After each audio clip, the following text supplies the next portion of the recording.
कहानी की शुरुआत होती है रास्ते पर चलती हुई दो बसों से, जिनमें ढेर सारी फीमेल स्टूडेंट्स बैठी होती हैं। वो सभी अपने क्लास के लिए जा रही होती हैं। उन्हीं में से एक लड़की मित्सुको, जो बहुत प्यारी और शांत स्वभाव की है, अपने नोटबुक में कुछ लिखने में व्यस्त थी। उसकी फ्रेंड्स उसे छेड़ते हुए कहती हैं, तुम हर समय लिखती रहती हो, आखिर तुम्हें इस तरह नोट्स बनाने से क्या मिलेगा? देखो, सभी लोग मस्ती कर रहे हैं, तुम क्या करती हो? तुम क्यों नहीं करती मस्ती? इतना कहकर उनमें से एक उसकी नोटबुक छीन लेती है, जिससे उसका पेन नीचे गिर जाता है। जैसे उत्सुक तो पेन उठाने के लिए झुकती है, अचानक कुछ ऐसा होता है जिसकी किसी ने कल्पना तक नहीं की थी। एक अननोन ताकत बहुत तेजी से आती है और दोनों बसों के साथ साथ सभी लड़कियों को बीच से काट देती है। बस में मौजूद सारी लड़कियां दो हिस्सों में कट जाती हैं। मित्सुको जैसी ऊपर उठती है, ये देखकर पूरी तरह हैरान हो जाती है कि ये क्या हुआ। उसे समझ में नहीं आ रहा था कि चल क्या रहा है, क्योंकि वो झुकी हुई थी, इसलिए वो बच गई। मित्सुको का पूरा शरीर डर से कांपने लगा। वो तुरंत बस से उतरती है और वहां से भागने लगती है। भागते हुए मित्सुको को ये समझ में आ जाता है कि ये सब किसी इंसान ने नहीं, बल्कि एक अजीब सी अदृश्य हवा ने किया है, जो हर किसी को काटती जा रही है। ये हवा अब मित्सुको का पीछा करने लगती है। वो चिल्लाते हुए तेजी से दौड़ने लगती है। रास्ते में उसे 4 और लड़कियां दिखती हैं। मित्सुको उन्हें झुकने के लिए कहती है, लेकिन तब तक बहुत देर हो चुकी थी। वो अदृश्य हवा उन्हें भी काट देती है। हालांकि मित्सुको उनमें से एक लड़की को बचाने में कामयाब रहती है, लेकिन फिर दोनों को एक साइकिलिंग करती हुई लड़कियों का समूह दिखाया जाता है। मित्सुको और वो लड़की उन साइकिलिंग करती लड़कियों को भी बचाने की कोशिश करती हैं, लेकिन उस हवा के आगे कोई नहीं बच पाता। उन साइकिलिंग करती हुई लड़कियों का भी वही अंजाम होता है। इस दौरान वो लड़की भी मारी जाती है, जिसे मित्सुको ने अभी अभी बचाया था। ये सब देखकर मित्सुको बहुत ज्यादा डर जाती है और इधर उधर भागने लगती है। मित्सुको भागते भागते एक नदी के पास पहुंचती है। वहां का दृश्य देखकर वो बहुत ज्यादा हैरान हो जाती है। नदी में पहले से ही ढेर सारी लाशें तैर रही थी। इन सभी को भी उसी अदृश्य हवा ने काट दिया था। ये दृश्य उसकी घबराहट और बढ़ा देती है। वो जल्दबाजी में वहां पड़े कपड़ों का एक सेट उठाकर पहन लेती है, ताकि किसी की नजर में न आए और अपनी पहचान छुपा सके। इसके बाद मित्सुको चलते चलते एक स्कूल में पहुंच जाती है। इस स्कूल में पहले से कई फीमेल स्टूडेंट्स मौजूद थी। अचानक एक लड़की मित्सुको के पास आती है और उसे देखकर कहती है, तुम कैसी हो? ये लड़की उसकी बेस्ट फ्रेंड लग रही थी, लेकिन मित्सुको उससे पूछती है, क्या तुम सच में मेरी बेस्ट फ्रेंड हो? क्योंकि वो अभी भी सदमे में थी और कुछ भी समझने की स्थिति में नहीं थी। मित्सुको की बेस्ट फ्रेंड उसकी हालत देखकर समझ जाती है कि कुछ तो गंभीर हुआ है। वो मित्सुको को पूछती है, तुम इतना ज्यादा कांप क्यों रही हो और इतनी डरी हुई क्यों लग रही हो? इस पर मित्सुको उसे सारी बात बताती है कि कैसे अचानक एक हवा का झोंका आया और उसने उसके सभी दोस्तों और स्कूल के स्टूडेंट्स को काट कर रख दिया। ये सुनकर उसकी दोस्त उसे खिड़की के पास ले जाती है और कहती है, देखो, ये बस हवा है और कुछ नहीं, ये सब तुम्हारा वहम है। वो मित्सुको का हाथ खिड़की से बाहर निकालकर हवा को महसूस कराती है। ये देखकर मित्सुको के मन को थोड़ा आराम जरूर मिलता है। उसे लगने लगता है कि शायद ये सब सिर्फ एक बुरा सपना होगा। मित्सुको की बेस्ट फ्रेंड उसकी मनोदशा को हल्का करने के लिए अपने 2 और दोस्तों को बुलाती है। वो सभी मिलकर क्लास बंक करने का प्लान बनाते हैं। जैसे ही वो चारों क्लास से बाहर निकलने की कोशिश करते हैं, उनकी टीचर उन्हें देख लेती है, लेकिन चारों तेजी से भाग जाती हैं। भागते हुए वो एक झील के पास पहुंच जाती हैं। झील के पास मित्सुको की बेस्ट फ्रेंड बाकी दोनों दोस्तों को मित्सुको के ख्वाब और अनुभव के बारे में बताती है। ये सुनकर उनमें से एक लड़की कहती है, हो सकता है ये सच हो, शायद ये मिरर वर्ल्ड जैसा कुछ हो। वो आगे कहती है, मिरर वर्ल्ड में सब कुछ इस दुनिया से उल्टा होता है। ये कहकर वो लड़की झील में एक पत्थर फेंकती है और कहती है, देखो, मैंने ये पत्थर फेंका है, लेकिन दूसरी दुनिया में हो सकता है मैंने ऐसा ना किया हो। तभी अचानक झील में से एक मगरमच्छ निकलता है और लड़कियों में से एक को खा जाता है। बाकी लड़कियां डरकर पीछे हट जाती हैं। मगरमच्छ के इस हमले के बाद बची हुई लड़कियां इस घटना को मिरर वर्ल्ड की थ्योरी से जोड़ने लगती है। उनमें से एक कहती है, देखो, मैंने कहा था कि जो इस दुनिया में हो रहा है वो उस दूसरी दुनिया में बिल्कुल नहीं होने वाला। झील के पास उन्हें एक बिस्तर दिखाई देता है। वो सभी उस बिस्तर के तकिए को उठाकर खेलने लगती है।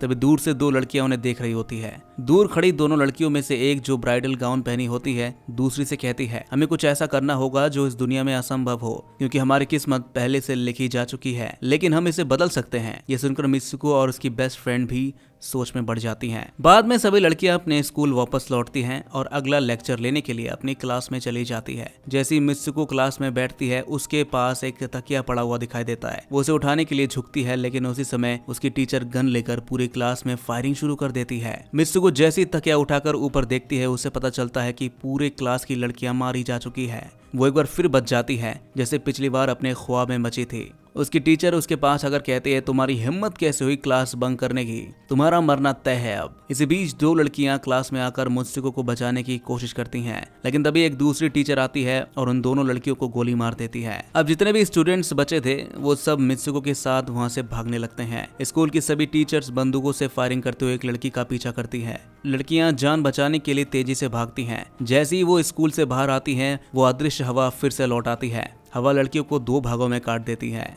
मित्सुको एक बार फिर अकेली बच जाती है। डर और घबराहट के साथ वो क्राउडेड एरिया से होते हुए पुलिस स्टेशन जाती है। वहाँ पुलिस वालों को वो सब कुछ बताती है। पुलिस स्टेशन में मित्सुको की बात सुनने के बाद एक महिला पुलिस अधिकारी उसे ध्यान से देखती है और कहती है, लेकिन तुम्हारे कपड़े तो स्कूल वाले नहीं लग रहे। ये सुनकर मित्सुको चौंक जाती है। फिर महिला पुलिस अधिकारी उसे एक आईना दिखाती है। मित्सुको जैसे ही आईने में देखती है वो दंग रह जाती है। वो अब बिल्कुल बदल चुकी थी। लोग उसे मित्सुको के नाम से नहीं बल्कि किसी और नाम से बुला रहे थे। यहाँ पर पता चलता है कि मित्सुको की शादी होने वाली थी। महिला पुलिस अधिकारी उसे शादी के लिए चर्च लेकर जाती है। चर्च में पहुंचने पर मित्सुको को आसपास के लोग बधाई देने लगते हैं। वो अभी भी इस स्थिति को समझने में असमर्थ थी। चर्च में उसकी बेस्ट फ्रेंड भी मौजूद थी। मित्सुको उससे पूछती है, ये सब मेरे साथ क्या हो रहा है। उसकी बेस्ट फ्रेंड धीरे से कहती है, अभी खामोश रहो, हम किसके कंट्रोल में हैं, जैसी मैं कहूँ वैसा ही करो। इसके बाद उसकी बेस्ट फ्रेंड उसे वेडिंग ड्रेस पहनाती है और समारोह के लिए आगे बढ़ने को कहती है। जैसी मित्सुको आगे बढ़ती है, वहाँ मौजूद लड़कियां उसका मजाक उड़ाने लगती है। यह देखकर मित्सुको की बेस्ट फ्रेंड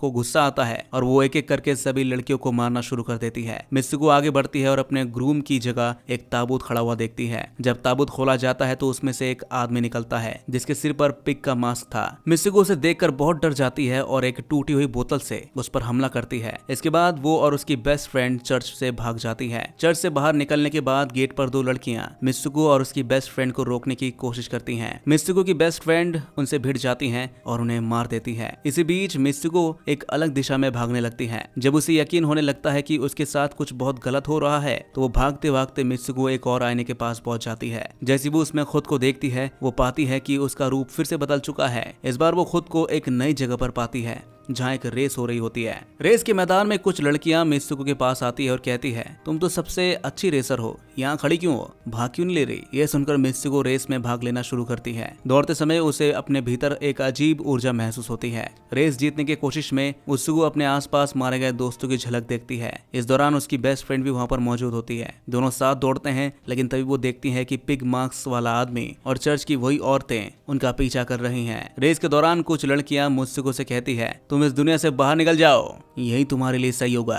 ये सुनकर मित्सुको और उसकी बेस्ट फ्रेंड तेजी से भागने लगती हैं। भागते भागते मित्सुको एक सुनसान और अंधेरे जगह पर पहुंच जाती है। वहां से कुछ स्टूडेंट्स दिखाई देते हैं जिन्होंने स्कूल की यूनिफॉर्म पहन रखी थी। वो स्टूडेंट्स मित्सुको से कहते हैं, हम सब मारे हुए हैं और तुम भी मारे जाओगे। जब मित्सुको पर हमला होने वाला होता है तो उसकी बेस्ट फ्रेंड वहां पर आ जाती है और एक लड़की को मारकर मित्सुको को वहां से बचा लेती है। मित्सुको की बेस्ट फ्रेंड उससे कहती है, अपना नाम जोर जोर से पुकारो, ऐसा करने से तुम अपनी असली रूप में लौट आओगी। मित्सुको अपनी पूरी ताकत से अपना नाम पुकारने लगती है। जैसे वो ऐसा करती है, उसका असली रूप वापस आ जाता है। उसकी बेस्ट फ्रेंड उसे अपना हाथ दिखाती है जिसमें वायर्स लगी हुई थी और उसे कहती है, कृपया इन वायर्स को खींच दो ताकि मैं इस दुनिया से बाहर जा सकूं। मित्सुको पहले डरती है कि कहीं वायर्स खींचने से उसकी बेस्ट फ्रेंड की जान न चली जाए, लेकिन उसकी बेस्ट फ्रेंड के बार बार जोर देने पर मित्सुको हिम्मत करके वायर्स खींची देती है। जैसी वायर्स खींची जाती है, उसकी बेस्ट फ्रेंड की बॉडी दो हिस्सों में बट जाती है। इस घटना के बाद मित्सुको को एक गेट दिखाई देता है। वो दरवाजा खोलती है और बाहर निकलती है। अब वो खुद को आदमियों की दुनिया में पाती है। वहाँ उसे अपने पोस्टर्स लगे हुए दिखाई देते हैं जिन्हें कुछ लड़के देख रहे होते हैं। तभी एक लड़का मित्सुको के पास आकर कहता है, तुम फ्यूचर में हो। मित्सुको ये सुनकर बेहोश हो जाती है। जब उसे होश आता है तो वो आगे बढ़ती है और देखती है कि एक बूढ़ा आदमी वीडियो गेम खेल रहा है। वो नोटिस करती है कि उसी गेम में उसका कैरेक्टर दिखाई दे रहा है। बूढ़ा आदमी मित्सुको को देखकर कहता है, मैंने इस गेम को बनाया है और मैं ही तुम्हें कंट्रोल कर रहा हूँ। तुम पहले ही मर चुकी हो, लेकिन मैंने तुम्हारा डीएनए लेकर तुम्हें दोबारा बनाया है। बूढ़े आदमी की बात सुनकर मित्सुको को समझ में आ जाता है कि वो एक गेम का हिस्सा है। उसे यकीन होने लगता है कि शायद वो अपनी असली दुनिया में लौट सकती है। बूढ़ा आदमी मित्सुको से कहता है, ये तुम्हारा आखिरी लेवल है, इसे पूरा करो तभी तुम आगे बढ़ सकती हो। मित्सुको आगे बढ़ने लगती है, लेकिन उसे अपने दोस्त की कही हुई बात याद आती है। अगर इस दुनिया में कुछ ऐसा करोगे जो दूसरी दुनिया में असंभव हो तो तुम इस खेल से बाहर निकल जाओगे। इस बात को ध्यान में रखते हुए मित्सुको उस आदमी का गला दबा देती है और कहती है हमारे साथ खेलना बंद करो। इसके बाद वो बूढ़े आदमी की छड़ी उठाकर अपने पेट में घुसा देती है। ये देखकर बूढ़ा आदमी स्तब्ध रह जाता है। उसे यकीन नहीं हो रहा था कि मित्सुको ऐसा कर सकती है। मित्सुको का ये कदम उसकी पूरी डेस्टिनी को बदल देता है। गेम की दुनिया में वो मर जाती है लेकिन असली दुनिया में वो जिंदा रहती है। बाद में यह दिखाया जाता है कि मित्सुको के बाकी कैरेक्टर्स भी किसी न किसी वजह से खुद को खत्म कर लेते हैं। अब वो सभी गेम का हिस्सा नहीं रहते। अंत में मित्सुको को एक बर्फीले इलाके में लेटा हुआ दिखाया जाता है। यहाँ वो अपनी असली दुनिया में लौट चुकी होती है और इसी के साथ ये कहानी यहीं पर खत्म हो जाती है। तो दोस्तों कैसी लगी आपको ये कहानी कमेंट में जरूर बताइएगा और ऐसे ही मूवी एक्सप्लेनेशन देखने के लिए हमारे इस चैनल को सब्सक्राइब जरूर कर लीजिएगा।